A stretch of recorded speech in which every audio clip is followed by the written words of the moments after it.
menjelang bulan Ramadan kita ziarah kubur gitu ya kan, itu tidak ada contoh ya, gitu. Makanya ada kaidah ya ilmiah itu ya, lau kana khairan lasabaquna ilaihi, kalau sekiranya itu baik tentu sahabat Rasulullah lebih dulu mengamalkan. Ternyata kan enggak gitu.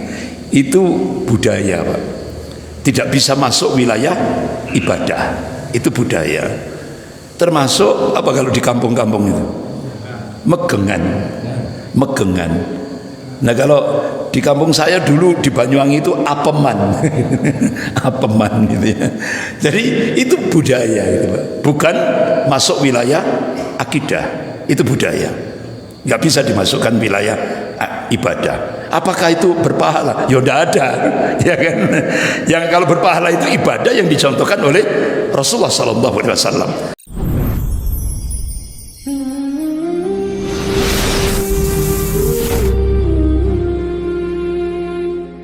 Assalamualaikum warahmatullahi wabarakatuh. Innal hamdalillah nahmaduhu wa nasta'inuhu wa nastaghfiruh wa na'udzu billahi min shururi anfusina wa min sayyiati a'malina. May yahdihillahu fala mudilla lahu wa may yudlil fala hadiya lahu. Asyhadu an la ilaha illallah wahdahu la syarika lahu wa asyhadu anna Muhammadan abduhu wa rasuluh. Ya ayyuhalladzina amanu taqullaha haqqa tuqatih wa la tamutunna illa wa antum muslimun. Ya ayyuhan nasu taqu rabbakumul ladzi khalaqakum min nafsin wahidah wa khalaqa minha zawjaha wa batha minhuma rijalan katsiran wa nisaa'a wattaqullaha alladzi tas'aluna bihi wal arham innallaha kana 'alaikum raqiba. Ya ayyuhalladzina amanu taqullaha wa qulu qawlan sadida yuslih lakum a'malakum wa yaghfir lakum dhunubakum wa may yuti'illaha wa rasulahu faqad faza fawzan 'azima. Amma ba'd, fa inna asdaqal hadits kitabullah wa khairul hadi hadi Muhammadin sallallahu alaihi wasallam wa syarrul umur muhdatsatuha wa kullu muhdatsatin bid'ah wa kullu bid'atin dhalalah wa kullu dhalalatin finnar. Ma'asyiral muslimin rahimakumullah, tinggal hitungan hari ya, berarti detik-detik ini insyaallah kita akan memasuki Syahrul Mubarak, yaitu Syahrul Ramadan. Bagaimana Rasulullah ketika terhib Ramadan ya, menyambut kedatangan tamu agung, yaitu Syahrul Mubarak, yaitu Syahrul Ramadan, bulan Ramadan.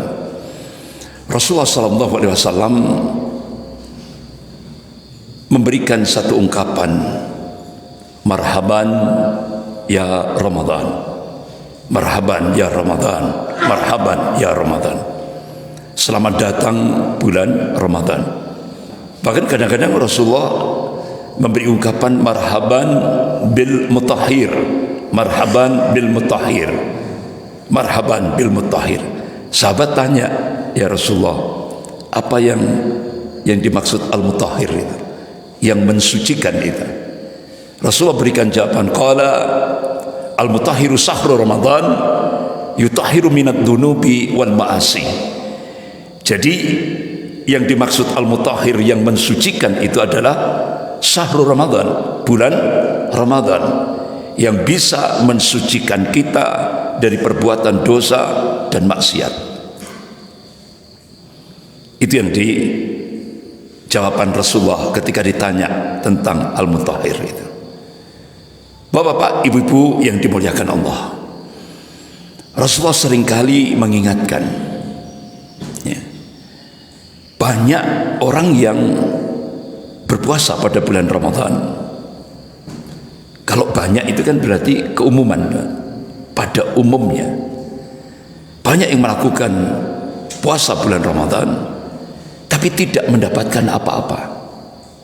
kecuali al-ju' wal atas, lapar dan dahaga. Why? Kenapa?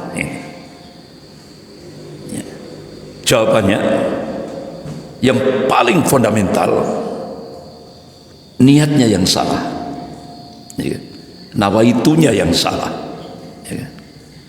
Karena masalah niat ini masalah yang sangat fundamental. Rasulullah sallallahu alaihi wasallam mengingatkan pada umatnya, qala Rasulullah sallallahu alaihi wasallam, innamal a'malu binniyat wa innamal likulli amrin ma nawa. Setiap aktivitas amal itu tergantung niatnya, dan segala sesuatu tergantung apa yang diniatkan. Oleh karena itu Allah Subhanahu wa taala memberikan arahan tentang masalah ini konkret, jelas dalam surah Al-Bayyinah ayat 5. A'udzubillahi minasyaitonir rajim. Wa ma umiru illa liya'budullaha mukhlishina lahud-din hunafa. Padahal mereka tidak disuruh kecuali beribadah kepada Allah dengan memurnikan ketaatan hanya kepada Allah dalam menjalankan agama ini dengan lurus. Bahkan ditegaskan lagi oleh Allah dalam surah Al-An'am ayat 162. A'udzubillahi minasyaitonir rajim. Qul, katakanlah, inna sholati wa nusuki wa mahyaya wa mamati lillahi rabbil alamin. Katakan sesungguhnya salatku, ibadahku, hidup dan matiku hanya untuk Allah Rabbul Alamin. Itu.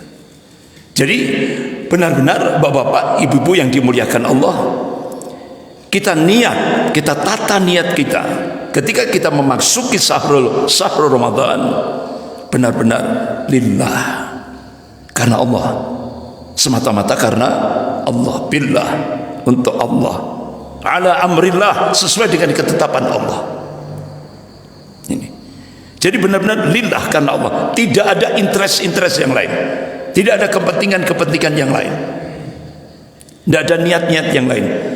Benar-benar kita melaksanakan ibadah pada bulan Ramadan ini lillah, karena Allah, untuk Allah. Ini jadi itu yang, karena banyak di masyarakat kita kadang-kadang niatnya salah. Kadang melaksanakan puasa bulan Ramadan niatnya diet. Nah, itu. Ada yang niatnya kepingin jabatannya naik, rezekinya bertambah, dan banyak sekali niat-niat yang itu benar-benar justru, ya kan, itu akan merugikan kita. Makanya jangan sampai kita termasuk orang yang kategori yang tidak dapat apa-apa kecuali al-ju' wal atas, kecuali lapar dan dahaga. Jangan sampai terjadi itu. Ini tata niat kita, semata-mata kita mengharap ridha Allah dalam menjalankan ibadah selama bulan Ramadan. Yang kedua, kenapa banyak kaum muslimin berpuasa tapi tidak dapat apa-apa? Faktor yang kedua, aspek yang kedua, dia menyelisihi Rasulullah sallallahu alaihi wasallam. Padahal Allah Subhanahu wa taala dengan jelas memberikan arahan dalam surah Al-Imran ayat 31 itu. A'udzubillahi minasyaitonir rajim. Qul in kuntum tuhibbunallah. Katakanlah, jika kalian mengaku cinta kepada Allah, fattabi'uni. Kita diperintah oleh Allah untuk mutaba'ah, ittiba, ngikuti rasulnya. Ya kan? Apa wujud kita ngikuti Rasul? Ihya sunnah. Kita hidupkan sunnah-sunnah Rasulullah, terlebih pada bulan Ramadan yang mubarak itu. Ya kan? Kenapa bapak-bapak, ibu-ibu yang dimuliakan Allah? Kalau ada, makanya Al-Imam Ibnu Katsir rahimahullah ketika menafsirkan surah Al-Imran ayat 31 ini, kalau ada seorang muslim dia ngaku mahabbatullah, cinta kepada Allah, tapi dia tidak ittiba kepada rasulnya, ya, dia tidak ihya sunnah, ya kan? Itu cintanya kepada Allah palsu. Ya. Itu penafsiran Al-Imam Ibnu Katsir rahimahullah. Jadi konsekuensi kalau kita ngaku cinta kepada Allah, otomatis kita diperintah untuk mutaba'ah, ittiba, ikuti Rasulnya, yaitu ihya'us sunnah, menghidupkan sunnah Rasulullah SAW, terlebih pada bulan Ramadan yang mubarak ini. Dua aspek itulah Pak, bapak-bapak, ibu-ibu, yang menyebabkan orang banyak yang berpuasa tapi tidak dapat apa-apa. Masalah niat yang salah dan menyelisihi Rasulullah SAW, tidak mengikuti apa yang dicontohkan oleh Rasulullah, terlebih ketika beribadah pada bulan Ramadan yang mubarak ini. Bapak-bapak, ibu-ibu yang dimuliakan Allah, ulama-ulama ahlu sunnah mencoba meringkas amalan-amalan sunnah yang dicontohkan oleh Rasulullah selama bulan Ramadan. Ya, tentunya berpijak pada dalil yang sahih, Al-Quran dan As-Sunnah. Sebagaimana Rasulullah memberi wasiat, qala Rasulullah sallallahu alaihi wasallam, taraktu fikum sayyaini lan tadillu ba'dahuma kitabullah was sunnatun nabi. Aku tinggalkan dua perkara, kalian tidak akan sesat selama kalian berpegang pada dua perkara itu, kitabullah was sunnatun nabi, Al-Quran dan sunnah Nabi. Ulama-ulama ahlu sunnah mencoba meringkas amalan-amalan sunnah yang dicontohkan oleh Rasulullah selama bulan Ramadan. Yang pertama, shaum Ramadan, puasa pada bulan Ramadan. Sebagaimana Allah perintahkan dalam surah Al-Baqarah ayat 183 ini. A'udzubillahi minasyaitonir rajim. Ya ayyuhalladzina amanu, hai orang-orang yang beriman. Allah memanggil khusus hambanya yang mukmin, yang muwahhid, yang mentauhidkan Allah dalam segala aspek kehidupan ini. Bukan ya ayyuhal muslimun, bukan wahai kaum muslimin, tapi Allah panggil ya ayyuhalladzina amanu, hai orang-orang yang beriman. Kutiba alaikumusiyam, telah diwajibkan atas kalian berpuasa, kama kutiba alal ladzina min qablikum, sebagaimana telah diwajibkan atas orang-orang sebelum kalian, la'allakum tattaqun, agar kalian bertakwa kepada Allah Subhanahu wa taala. Jadi tujuan Allah mensyariatkan ibadah puasa pada bulan Ramadan ini agar kita menjadi hamba Allah yang muttaqin. Bapak-bapak, ibu-ibu yang dimuliakan Allah, muttaqin itu derajat puncak manusia di sisi Allah.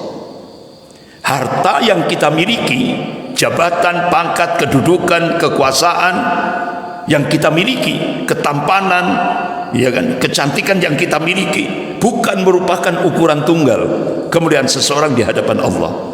Ukuran tunggal kemuliaan seseorang di hadapan Allah hanyalah ketakwaannya. Inna akramakum indallahi atqakum. Sesungguhnya orang yang paling mulia di antara kamu di sisi Allah adalah siapa yang paling bertakwa kepada Allah.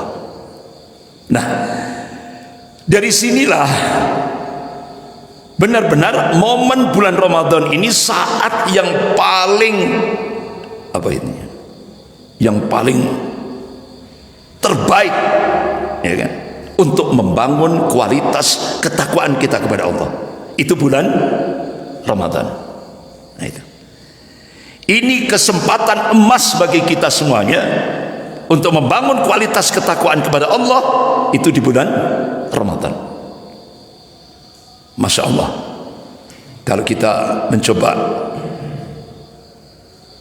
bagaimana Rasulullah dan para sahabatnya membangun kualitas ketakwaan kepada Allah. Rasulullah memberikan arahan, memberikan uswah. Yang pertama, kita disuruh mu'ahadah. Mu'ahadah itu ini marhalah pertama untuk membangun kualitas ketakwaan kepada Allah. Ingat-ingat perjanjian kita dengan Allah. Ini marhalah tahapan pertama kita bangun, terutama selama bulan Ramadan ini. Kita ingat apa perjanjian kita dengan Allah. Itu kalau kita hitung, kita berjanji kepada Allah setiap sehari semalam saat kita sholat 5 waktu, itu kurang lebih 17 kali. Iyyaka na'budu wa iyyaka nasta'in. Iyyaka na'budu, hanya kepada Engkau ya Allah kami beribadah. Nasta'in, dan hanya kepada Engkau ya Allah kami mohon pertolongan. Hanya kepada Engkau ya Allah kami mohon pertolongan. Pertanyaannya, sudahkah janji yang kita ikrarkan ini kita aplikasikan dalam hidup dan kehidupan ini? Jawabannya ada pada diri kita masing-masing. Oleh karena itu, selama bulan Ramadan, ayo kita bangun kualitas ketakwaan kepada Allah ini dengan muahadah. Ingat-ingat perjanjian kita dengan Allah. Yang kedua, Rasulullah memberikan contoh. Marhalah yang kedua, tahapan yang kedua untuk membangun kualitas ketakwaan kepada Allah, bangun, yaitu dengan muraqabatullah, merasa diawasi oleh Allah dalam setiap apapun aktivitas kita. Walaupun kita berjamaah, walaupun saat kita kesendirian, yakinilah bahwa kita diawasi oleh Allah. Jiwa-jiwa muraqabah, merasa diawasi oleh Allah ini marhalah kedua, tahapan kedua yang harus kita tumbuhkan untuk membangun kualitas ketakwaan kita kepada Allah. Ya. Kita kadang-kadang kalau pada saat berjamaah, masih banyak teman-teman kita di kanan kiri kita masih bisa taat gitu ya, bisa istiqomah. Tapi coba ketika dalam kesendirian, itu ujian gitu. Dalam kesendirian, nah kanan kiri sudah tidak ada orang yang dekat yang kita kenal. Nah itu kalau orang tidak menumbuhkan jiwa muraqabah, otomatis dia akan cenderung untuk berbuat maksiat kepada Allah dan Rasulnya. Nah ini. Oleh karena itu, bangun kualitas ketakwaan, yaitu marhalah yang kedua, muraqabatullah, merasa diawasi oleh Allah dalam setiap hidup dan kehidupan kita, walaupun kita dalam kesendirian. Ingat, kita diawasi oleh Allah. Malaikat raqib dan atid akan senantiasa mencatat semua kebaikan dan keburukan kita. Oleh karena itu, lanjutkan dengan marhalah yang ketiga untuk membangun kualitas ketakwaan kepada Allah, muhasabah, introspeksi diri. Sebagaimana Allah ingatkan dalam surah Al-Hasr ayat 18. A'udzubillahi minasyaitonir rajim. Ya ayyuhalladzina amanu taqullah. Hai orang-orang yang beriman, takutlah kepada Allah. Wal tandur nafsum ma qaddamat lighad. Dan dalam setiap diri memperhatikan apa yang dipersiapkan untuk hari esok, akhiratnya. Wattaqullah, dan takutlah kepada Allah. Innallaha khabirum bima ta'malun. Sesungguhnya Allah Maha mengetahui apa yang kamu kerjakan. Jadi surah Al-Hasr ayat 18 ini kita dimotivasi oleh Allah untuk terus melakukan muhasabah, introspeksi diri. Kenapa? Karena kita manusia, tempatnya khilaf dan dosa. Nah itu. Selama kita manusia, kita yaitu tadi berbuat dosa dan khilaf. Itu selama kita manusia. Yang maksum cuma satu, yang dijaga oleh Allah, yang dilindungi oleh Allah dari perbuatan dosa dan maksiat hanya satu, Rasulullah SAW. Selama kita manusia, walaupun seringkali saya pakai bahasa yang umum itu, walaupun sorbannya 50 kilo, kalau kita manusia pasti punya dosa. Allah itu sangat benci kalau orang ngaku suci, sangat benci lah. Tapi Allah itu cinta pada hambanya. Ya Allah, saya berlumuran dosa, saya banyak khilaf ya Allah. Kita teteskan air mata pada saat sujud akhir kita, saat kita taqarrub ila Allah pada sepertiga malam, 2/3 malam. Yanziru Rabbuna ila samai dunya thuluthul lail akhir. Pada sepertiga malam, 2/3 malam akhir, justru Allah cinta.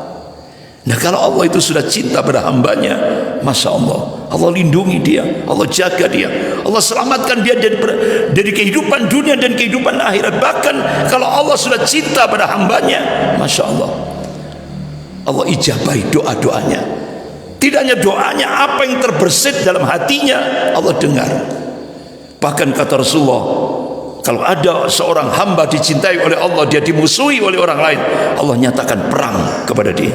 Ini kecemburuan Allah pada hamba yang dicintainya. Makanya Al-Imam Ibnul Qayyim Al-Jauzi rahimahullah, beliau tulis kitab Asy-Syarah 10 marhalah untuk membangun mahabbatullah. Salah satu diantaranya Ihya'us Sunnah, menghidupkan sunnah Rasulullah sallallahu alaihi wasallam. Bapak-bapak, ibu-ibu yang dimuliakan Allah. Kemudian untuk membangun kualitas ketakwaan kepada Allah, yang keempat, mujahadah. Kita disuruh bersungguh-sungguh, tapi pada bulan Ramadan tidak boleh malas-malasan.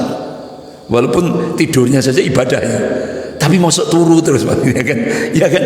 Ini kesempatan emas. Kenapa? Bulan Ramadan itu syahrul jihad, bulan perjuangan. Bukan terus bulan bermalas-malasan, bukan.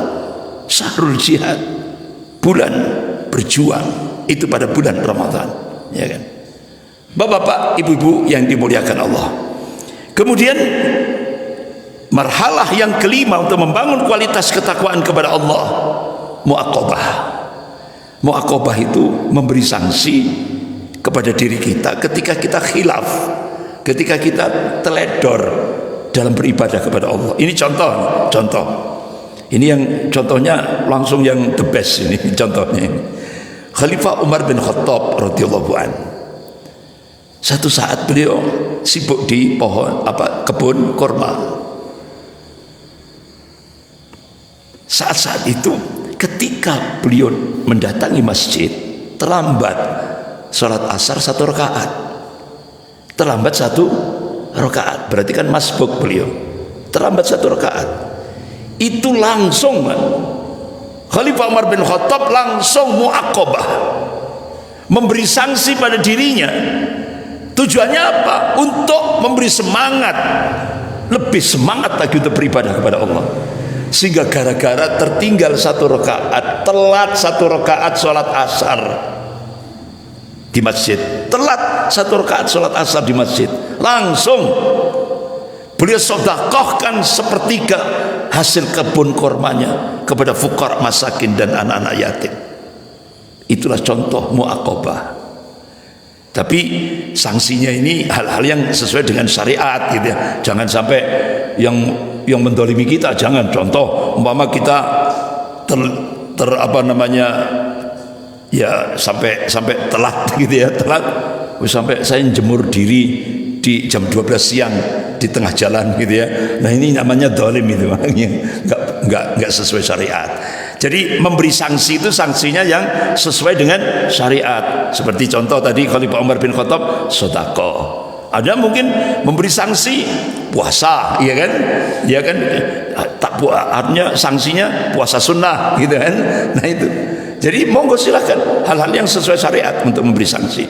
Inilah 5 yang dicontohkan oleh Rasulullah dan sudah diamalkan oleh para sahabat-sahabat Rasulullah. 5 marhalah tahapan untuk membangun kualitas ketakwaan kita kepada Allah. Karena momen yang tepat untuk membangun kualitas ketakwaan kepada Allah itu bulan Ramadan. Sangat tepat. Bapak-bapak, ibu-ibu yang dimuliakan Allah. Kembali ke shaim, puasa. Rasulullah bersabda, qala Rasulullah sallallahu alaihi wasallam, man shoma Ramadan imanan wa ihtisaban, ghufira lahu ma taqaddama min dzambi. Ini hadis sahih riwayat Bukhari wa Muslim. Barang siapa yang berpuasa pada bulan Ramadan imanan wa ihtisaban. Ini maknanya apa ini? Imanan wa ihtisaban. Ya, dengan iman wal ihtisab, semata-mata mengharap pahala dari sisi Allah. Itu artinya, maknanya artinya dia benar-benar dengan sepenuh hati, ya, dia benar-benar meyakini tentang kewajiban melaksanakan ibadah shaim pada bulan Ramadan, karena itu hukumnya wajib, ya kan? Sehingga ketika dia dengan sepenuh hatinya, ya kan, dia yakini ini kewajiban sebagai hamba Allah yang mukmin tadi.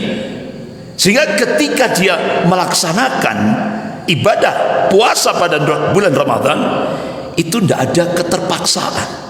Bahkan ketika menjalani dia tidak merasa berat.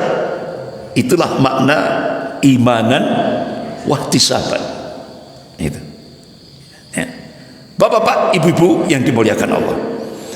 Jadi ketika kita melaksanakan ibadah saum pada bulan Ramadan ini dengan iman wal ihtisab, semata-mata mengharap pahala dari sisi Allah, ghufira lahu ma taqaddama min dhanbi. Niscaya Allah akan mengampuni dosa-dosanya yang telah lalu.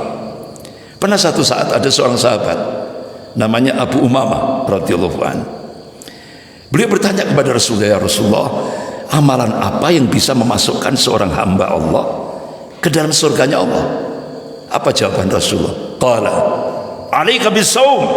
Sampai diulang-ulang sampai 3 kali oleh Rasulullah. Alaika bisawm, alaika bisawm, fa innahu la mithla lahu. Kerjakan puasa, kerjakan puasa, kerjakan puasa. Karena ibadah puasa itu nilai pahalanya tidak ada yang sebanding dengannya. Tidak ada yang sebanding. Kita melaksanakan ibadah, ya kan?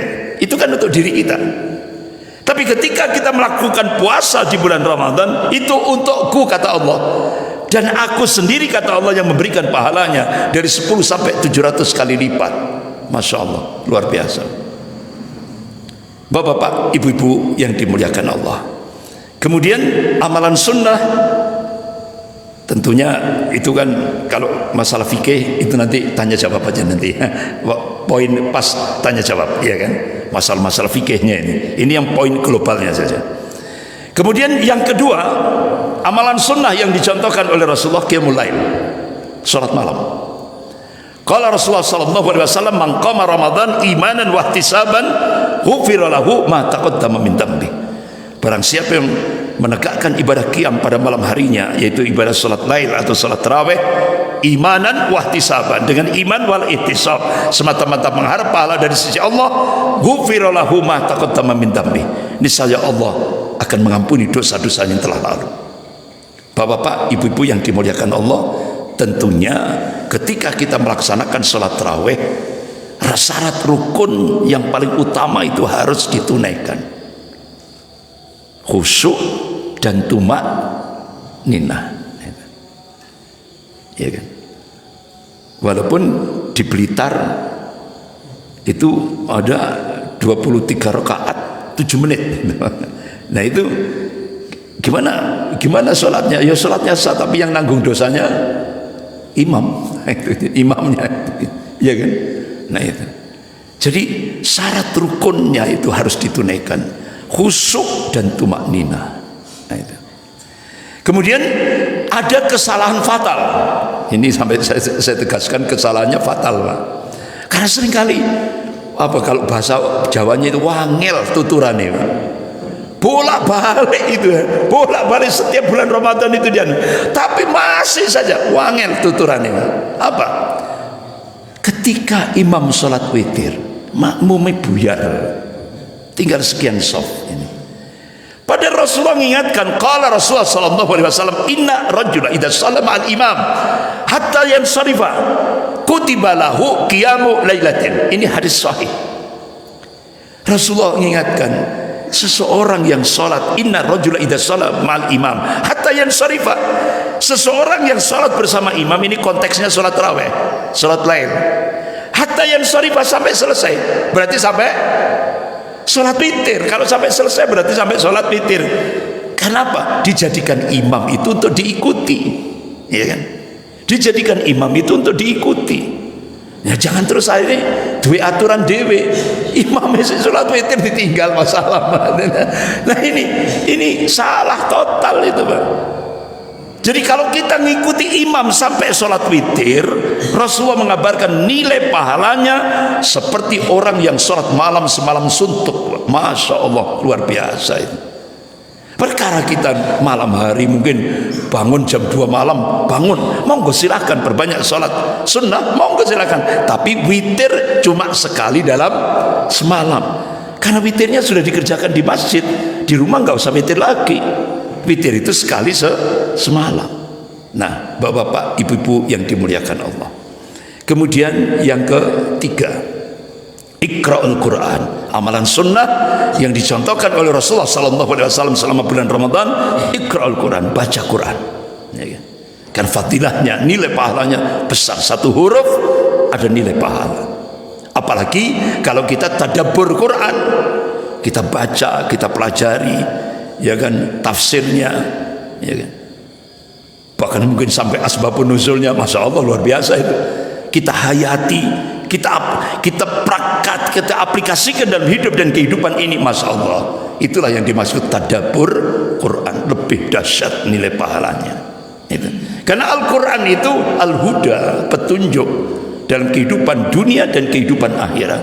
Al-Quran as-sifa, Al-Quran itu juga penyembuh, baik penyakit fisik maupun non fisik itu. Dan banyak sekali fadilah Al-Quran. Bahkan Rasulullah mengingatkan puasa kita, ya kan? Jadi saum, ya kan? Saum, bacaan Al-Quran kita itu kata Rasulullah nanti di yaumil akhir syafi'an li ashabihi, bisa menjadi syafaat penolong kita nanti di yaumil akhir. Jadi bacaan Al-Quran, puasa kita, bacaan Al-Quran itu nanti akan bisa syafi'an li ashabihi, bisa menjadi syafaat kita nanti di yaumil akhir, penolong kita nanti di yaumil akhir. Nah itu. Bapak-bapak, ibu-ibu yang dimuliakan Allah, pernah satu saat ada seorang sahabat ini, ya Rasulullah, saya sudah syahadat, kemudian saya sudah tunaikan sholat 5 waktu, setelah itu saya bayar zakat, ya Rasulullah, kemudian saya melaksanakan ibadah saum pada bulan Ramadan, malam harinya saya qiyamul lail, sholat malam. Kira-kira kami ini digolongkan golongan apa ya Rasulullah? Apa jawaban Rasul? Qala siddiqin was syuhada. Masya Allah. Jadi ketika kita sudah bersahadat, kita tunaikan sholat 5 waktu, ya kan? Kita bayar zakat, kemudian kita saum bulan Ramadan, malam hari kita sholat taraweh, masya Allah. Rasulullah menggolongkan kita menjadi golongan orang-orang yang siddiq, orang yang benar imannya, wasyuhada, dan orang-orang yang mati syahid. Masya Allah, luar biasa itu. Itu yang dikabarkan oleh Rasulullah SAW. Bapak-bapak, ibu-ibu yang dimuliakan Allah. Kemudian yang ke berapa? 4. Yang keempat, iftar shaim, memberi buka kepada orang yang berpuasa. Apa kalau istilah kita? Takjil, ya kan? Takjil. Jadi terutama ibu-ibu ini kalau ada takmir masjid, nah apalagi takmir masjid Muhammad Sobri ngasih edaran takjil, ya kan? Jangan gerundel. Itu kesempatan emas. Kenapa? Ketika kita memberi takjil, ketika kita memberi buka walaupun cuma segelas air, ya kan? Itu nilai pahalanya seperti orang yang berpuasa dan Allah tidak mengurangi pahala sedikit pun. Masya Allah, itu kesempatan emas. Makanya bapak-bapak, ibu-ibu yang dimuliakan Allah, sekarang kesadaran itu memberi takjil itu luar biasa di Malang ini ya. Bapak-bapak, ibu-ibu kalau di jalan-jalan itu mesti ada orang ngasih takjil, itu kan luar biasa. Artinya apa? Benar-benar itu kesempatan emas bagi kita untuk supaya nilai pahalanya besar.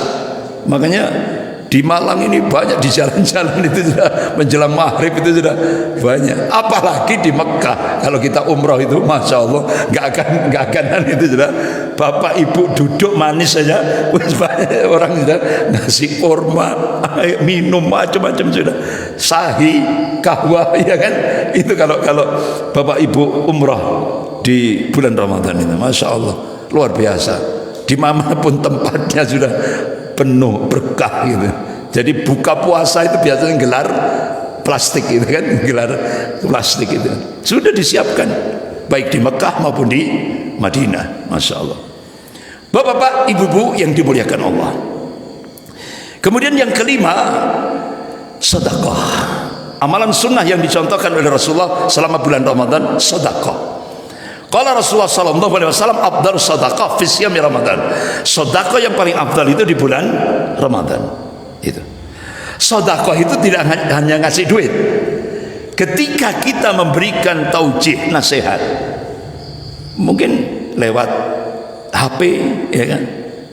Nasihat berupa ayat Al-Quran, hadis-hadis yang sahih, ya kan? Mungkin kata-kata hikmah. Itu kalau tersentuh, dia dapat hidayah, kita dapat double pahalanya ini, masya Allah, ya kan? Begitu juga ketika kita, bapak-bapak, ibu yang dimuliakan Allah, ada saudara-saudara kita mau berbuat maksiat, kita cegah. Inilah yang disebut dengan amar ma'ruf nahi mungkar. Kita cegah, itu juga sedekah. Ya kan? Bahkan ketika kita bertemu sesama muslim di jalan, kita bersalaman, ya kan, dengan senyum, itu juga sedekah. Bahkan ketika di jalan ada batu atau duri yang bisa mencelakakan orang lain, kita bismillah, kita pindah, itu juga sedekah. Ya kan? Nah, bapak-bapak, ibu-ibu yang dimuliakan Allah, apa kira-kira yang paling nilainya paling tinggi terlebih pada bulan Ramadan? Amar ma'ruf nahi mungkar, itu juga sedekah. Ya kan? Sampai Rasulullah memberikan busra, berita gembira tentang amar ma'ruf nahi mungkar ini. Apalagi kalau kita kerjakan bulan Ramadan. Qala Rasulullah sallallahu alaihi wasallam, balik tamiru bil ma'ruf wa tanhauna 'anil munkar. Bahkan kalian harus tetap ngajak untuk berbuat yang baik dan mencegah dari mungkar.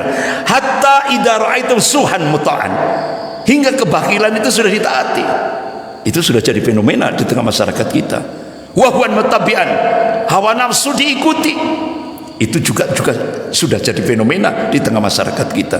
Wa dunya mu'tsaratan, kehidupan dunia lebih diutamakan daripada kehidupan akhirat. Itu juga sudah jadi fenomena di tengah masyarakat kita. Wa izaba kulli ra'yin bi ra'yihi, manusia sudah lebih banyak membanggakan ra'yunya, akalnya, pendapat-pendapatnya daripada ayat-ayat Allah dan sunnah Rasulnya.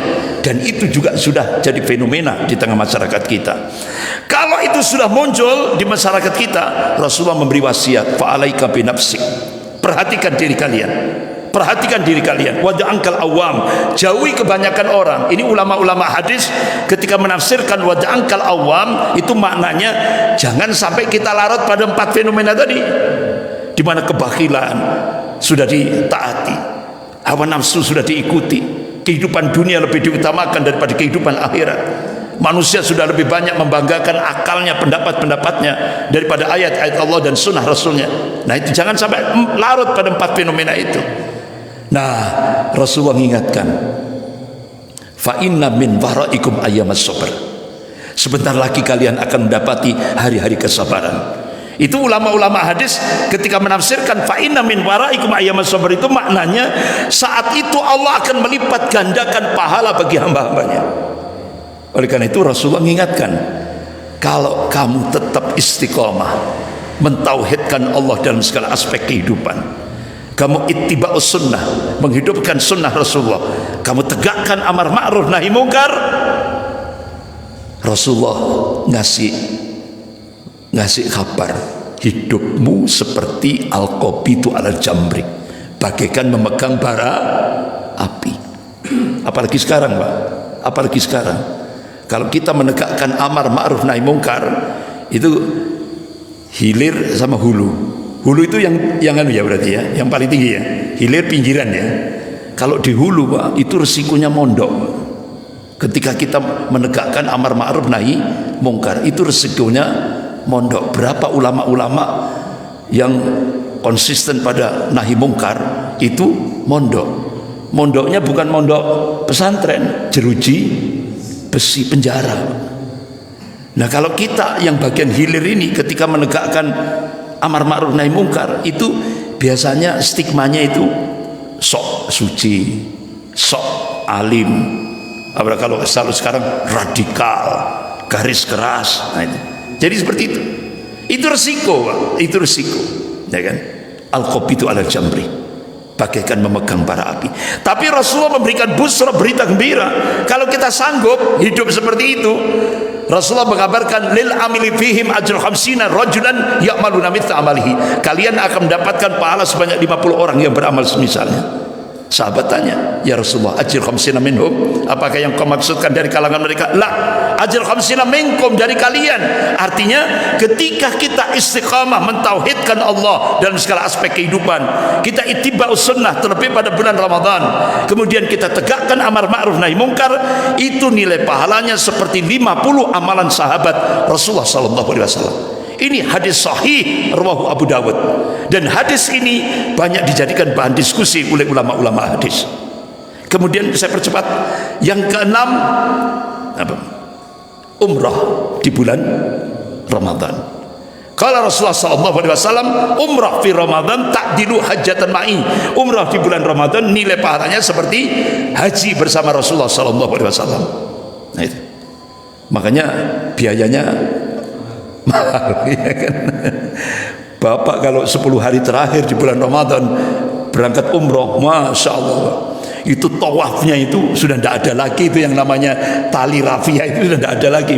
Itu sampai dari dinding Ka'bah sampai tembok sampai pilar itu penuh sesak, bergerak gitu. Rapet itu sudah bludak itu. Itu kalau umrah bulan Ramadan, Masya Allah, berkah gitu ya. Kemudian yang terakhir, Rasulullah memberikan contoh amalan sunnah yang dicontohkan oleh Rasulullah pada terutama 10 terakhir pada bulan Ramadan. Qala Rasulullah sallallahu alaihi wasallam, ya'takiful usra fi akhir bisyami Ramadan.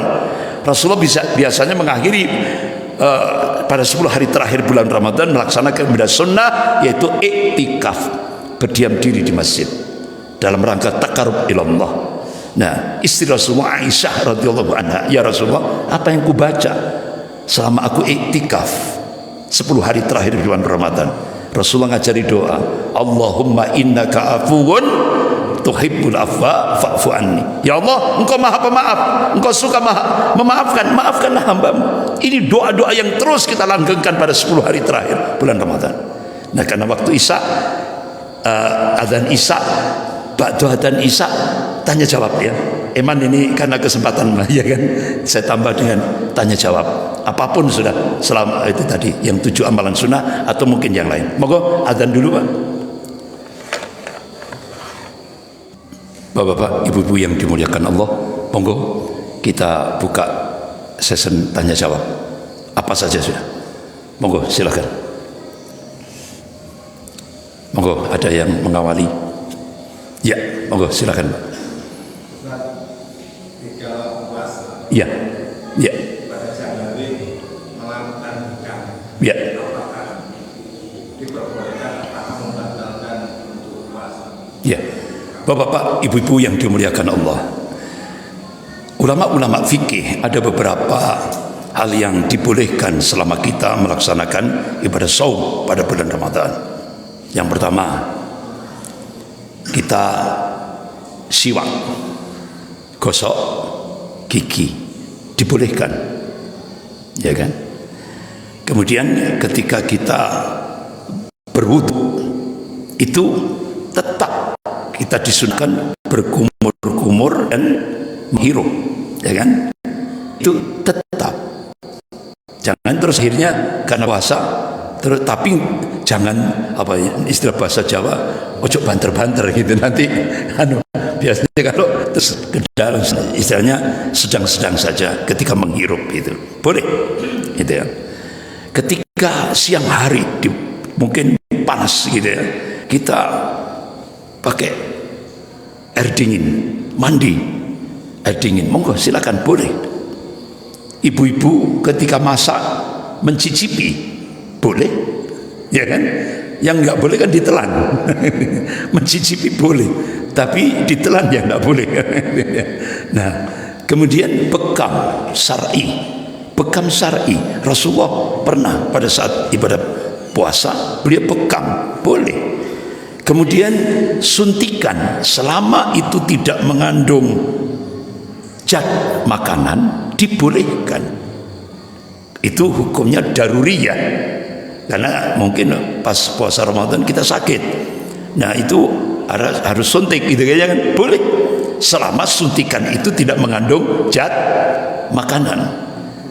Seperti infus itu kan zat makanan, itu tidak boleh, batal puasanya. Kemudian itu apa namanya, orang yang asma itu pakai apa itu boleh, boleh. Gitu. Kan itu bukan zat makanan, nah itu boleh, ya kan? Itu jadi bekam boleh selama bulan Ramadan. Yang lain, monggo silakan, monggo. Ya, iya Pak.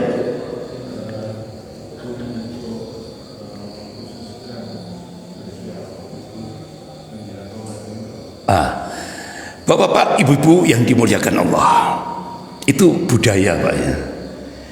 Kalau apakah itu dicontohkan Rasul? Tidak pernah. Rasulullah memberi contoh menjelang bulan Ramadan kita ziarah kubur gitu, ya kan? Itu tidak ada contoh gitu. Makanya ada kaidah ya ilmiah itu ya, lau kana khairan lasabaquna ilaihi. Kalau sekiranya itu baik, tentu sahabat Rasulullah lebih dulu mengamalkan. Ternyata kan enggak. Itu budaya Pak, tidak bisa masuk wilayah ibadah. Itu budaya. Termasuk apa kalau di kampung-kampung itu? Megengan. Nah kalau di kampung saya dulu di Banyuwangi itu apeman, apeman gitu ya.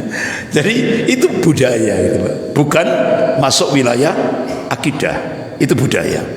Nggak bisa dimasukkan wilayah ibadah. Apakah itu berpahala? Ya udah ada, ya kan? Yang kalau berpahala itu ibadah yang dicontohkan oleh Rasulullah SAW. Makanya kenapa Rasulullah memberi wasiat? Qala Rasulullah SAW, fa'alaikum bisunnati wa sunnatil khulafa'ir rasyidin al-mahdiyyin min ba'di. Tamassaku biha wa adu 'alaiha binawajid. Ya kan? Rasulullah memberikan wasiat, berpegang teguhlah pada sunnahku dan sunnah khulafa'ur rasyidin al-mahdi, para sahabat Rasulullah al-mahdiyyin yang diberi petunjuk min ba'di sesudahku. Bahkan Rasulullah memberi penegasan, tamassaku biha wa adu 'alaiha bin nawajid. Pegang kuat-kuat sunnah Rasulullah itu. Gigitlah sunnah Rasulullah itu dengan gigi gerahammu. Itu bahasa kinayah, artinya kita disuruh konsisten, komitmen pada sunnah Rasulullah SAW. Itu. Jadi seperti itu. Jadi itu budaya. Nah, ini. Jadi. Yang lain, monggo silakan. Ya Pak. Niat, ya. Jadi kan kita diberikan untuk niat setiap malam ini, kan dimaksud niat itu niat yang.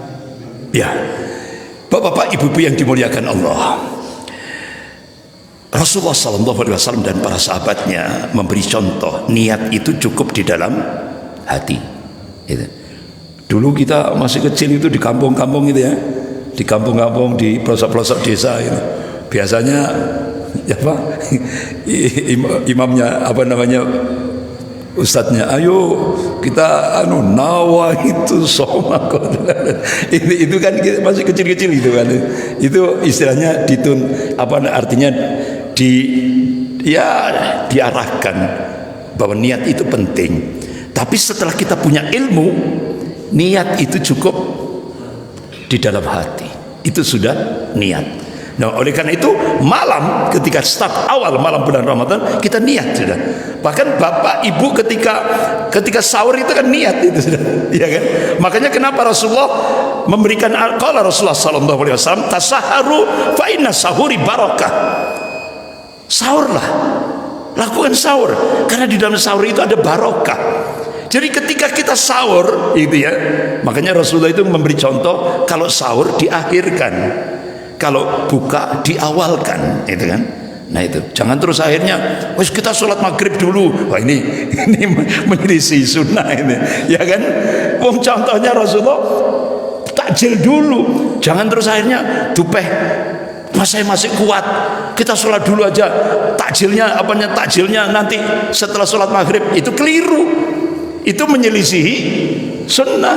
Wong contohnya takjil dulu, baru sholat maghrib. Nah itu. Jadi itu yang dicontohkan oleh Rasulullah. Jadi Rasulullah mengabarkan ketika kita sahur itu kita didoakan oleh para malaikat. Allah maghfir lahu warhamhu. Ya Allah ampunilah dia, cintailah dia. Ini doa para malaikat ketika kita sahur. Itu dah. Masya Allah, itu nilai fadilahnya sahur. Nah, bapak-bapak, ibu-ibu yang dimuliakan Allah. Nah, sekarang ini kita dilema ini. Kita ikut adzan yang mana? Iya kan? Karena rata-rata di Indonesia sahurnya itu Pak, ya sahurnya. Jadi rata-rata di Indonesia itu ikut adzan waktu fajar kadhib, belum fajar sodik. Itu fajar sodik itu kan kalau kita adzan pada keumuman itu 20 menit itu baru fajar sodik, baru sah sholat subuh kita. Itu jumhur ulama ahlu sunnah sepakat kalau kita sholat subuh belum waktu fajar sodik itu tidak sah sholat subuh kita. Yang nanggung dosa imam, bukan Imam Zainuri, bukan Pak Imam Zainuri. Pak Imam Zainuri. Jadi yang nanggung dosa imamnya, Pak. Itu rata-rata di Indonesia ini sholat subuhnya itu masih fajar kadhib, belum fajar sodik. Jadi Bapak kalau lihat ini dari ini, terutama di sini itu bisa terlihat ini ya, kan ini dataran tinggi. Itu bisa kalau fajar sodik itu semburan merah sudah terlihat. Kalau fajar kadhib itu masih semburan putih. Itu, Pak. Nah rata-rata ya, kalau masjid yang paham itu 20 menit dari adzan keumuman itu ditunda sholatnya, itu iqomahnya 20 menit atau 15 menit itu sudah fajar sodik. Ini enggak, dia sudah pulang di sini baru sholat. Itu rata-rata sudah, Pak. Tapi itu yang nanggung imamnya ini. Nah sekarang terus kita ikuti yang mana ketika kita selesai sahurnya? Apa kita ngikuti imsak? Enggak, imsak itu lampu kuning. Boleh, kita masih boleh sahur ketika imsak boleh sahur. Nah ketika adzan, nah ini pertanyaannya kita ikuti adzan yang mana? Ya, apa adzan yang umum? Apa adzan yang tadi di masjid-masjid Muhammadiyah itu ditambah 8 menit, tambah 8 menit. Jadi adzan umum ditambah 8 menit baru adzan. Nah itu. Nah, kalau yang sudah paham itu tadi dia paskan adzannya 15 menit gitu ya. Setelah adzan umum baru adzan. Nah itu.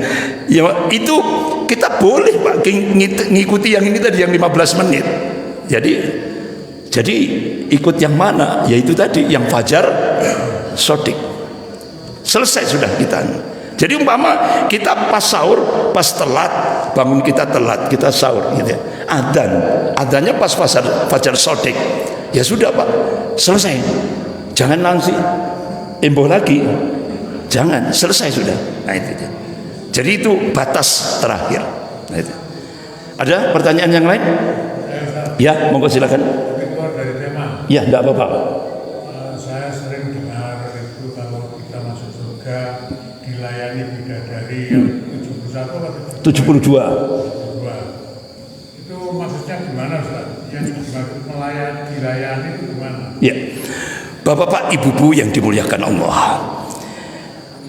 Allah dan Rasulnya mengabarkan keistimewaan orang yang mati syahid.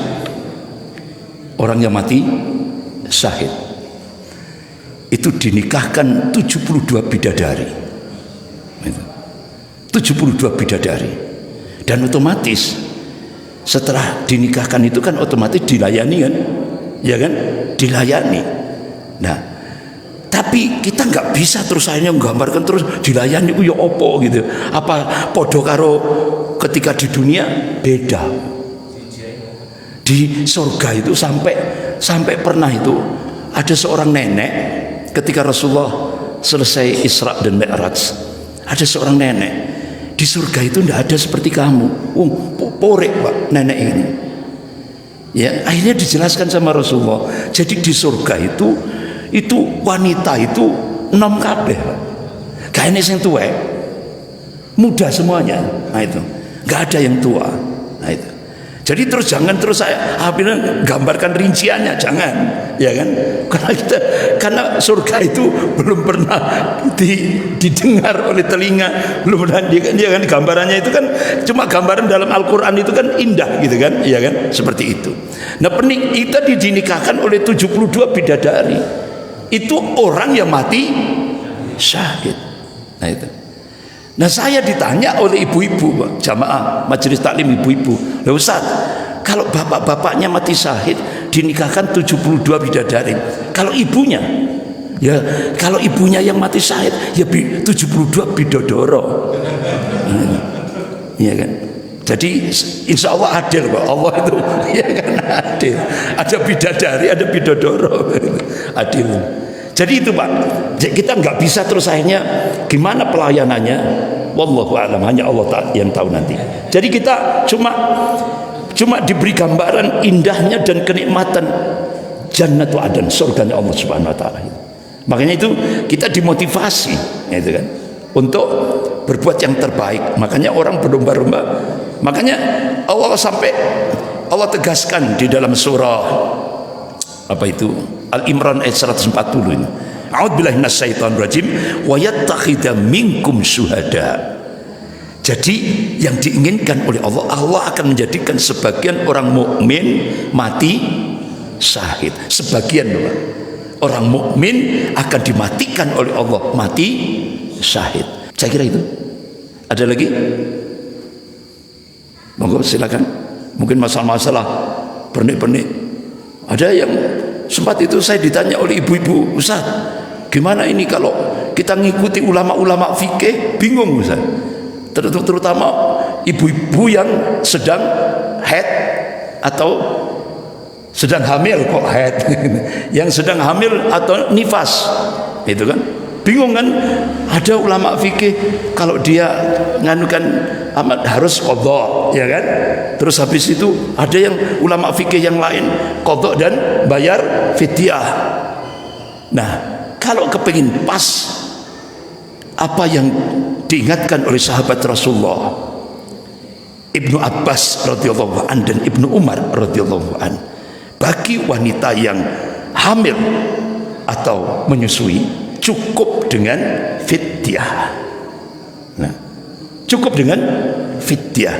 Itu kalau kita ngikuti sahabat karena ada dalilnya. Fa'alaikum bisunnati wa sunnatil khulafa'ir rasyidin al-mahdiyyin. Jadi kita disuruh ngikuti Rasul dan sahabatnya, ya kan?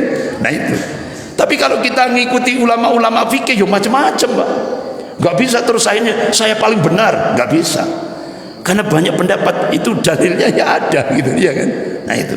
Jadi sampai akhirnya ibu-ibu itu tanya, Ustaz, saya mau bayar fidyah, ya mau bayar apa namanya, mau qadha, hamil lagi Ustaz. Mau qadha, hamil lagi. Nah itu. Kan berat, Pak. Iya kan? Berat. Ya itulah. Makanya akhirnya ambil apa yang fatwa apa yang ditegaskan oleh sahabat Rasulullah Ibnu Abbas radhiyallahu an, dan itu dikuatkan oleh Ibnu Umar radhiyallahu an. Saya kira gitu. Kita akhiri dengan bacaan hamdalah dan doa kafarat majlis. Alhamdulillahirabbil alamin. Subhanakallahumma wa bihamdika asyhadu an la ilaha illa anta astaghfiruka wa atubu ilaik. Wabillahi taufiq wal hidayah.